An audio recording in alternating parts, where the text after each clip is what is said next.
Hi, and welcome to Clappia. Have you already built apps in Clappia but wondering how you can get other users to use them? You just have to add users to your Clappia apps and they can get started.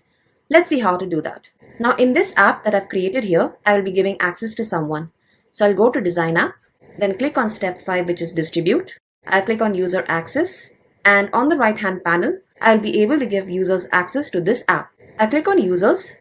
You can see this person's name here, which means they have access to my workplace. There is a separate video on how to give access to workplaces in detail. It is linked in the description. Otherwise, you can type in an email ID over here and click on Invite.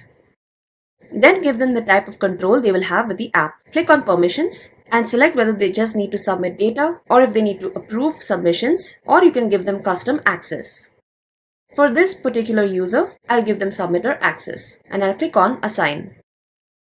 This user has now been added to this app. If you need to understand giving access to apps and workplaces in detail, I have linked videos in the description. Do check it out. So in this way, you can add users to your Clappia apps easily. If you have any further query on adding users to Clappia apps or on any other feature in Clappia, you can always request support by clicking on the button over here, or you can email us directly to support@clappia.com and we'll be happy to assist you. Thank you.